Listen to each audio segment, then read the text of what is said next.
আচ্ছা, তোমার বয়স কত তাই বলো? 19। কি করো? কলকাতায় কাজ করে। কিসের কাজ? রোডের। রোডের মানে লেবারি করো না মানে মিস্ত্রি। আচ্ছা, মিস্ত্রি। তো তুমি এই বয়সে বিয়ে করবে বলছো, তোমার তো বয়স এখনো পুজোনি। এখনই যদি আইনের দিকে যাওয়া যায় তো তোমার তো জেল হয়ে যাবে।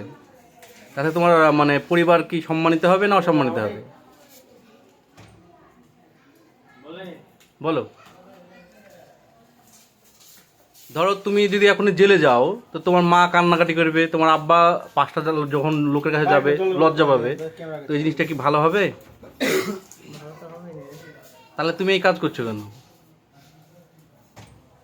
প্রেম করছো ভালো কথা, প্রেম করলে মন ভালো থাকে, কিন্তু অন্তপক্ষে বয়সটা তো বুঝাও। তুমি যখন বিয়ে করবা, তুমি যখন বিয়ে করবা, আরে 5টা বছর। আচ্ছা, কি খেয়েছিলে?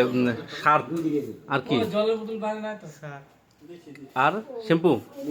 কি শ্যাম্পু? ভিভেল। হ্যাঁ, ভিভেল। আর সার? সারটা সার্ফের নাম কেটে গেছে। কি সার ছিল গো বাড়িতে? সানলাইট। তো পেটের ময়লা পরিষ্কার হয়েছে? হ্যাঁ হয়েছে। তাহলে এখন আর 2-3 বছর বিয়ে করবে না তো নাকি? বলো, কি 2-3 বছর বিয়ে করবা না করবা না? পেটের ময়লা তো পরিষ্কার হয়ে গেছে, সার্ফ শ্যাম্পু দুটোই তো হয়েছে, তারপর সানলাইট না পরিষ্কার হয়নি? আর বাড়ি কোথায়? বাড়ি কোথায় বলো? এই যে তুমি এখন ডাক্তারের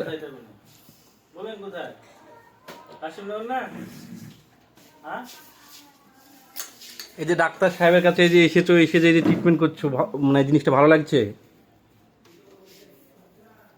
তুমি কিসের জন্য বিষ খেয়েছিলা? সব করে হ্যাঁ। ময়লা খাইবি, সানলাইটকে পেটের ময়লা পরিষ্কার করছে। বিষ খাওনি ভালো কথা, কিন্তু তুমি যে সানলাইট আর ওই শ্যাম্পু ভিভেল খেয়েছো, এতে কোম্পানির তো দুর্নাম হয়ে গেল ডাক্তার সাহেব। এতে কোম্পানির দুর্নাম হয়ে গেল না? হ্যাঁ? যাই হোক, আমি যেটা বলবো সেটা হচ্ছে, দেখো তোমার বয়স এখনো পুজোনি, অন্তপক্ষে 22 বছর পূজাও, আর 2-3 বছর মানে 3 বছর অপেক্ষা করো, দিয়ে বিয়েটা করো। সংসারটা ধরো খুব সহজ জিনিস না, বুঝতে পারলে? ইনকাম করছো, ইনকামটা ধরো জমা রাখো বা কিছু একটা করো। সারা জীবন বাইরে থাকতে হবে সেটা তো বিষয় না, না?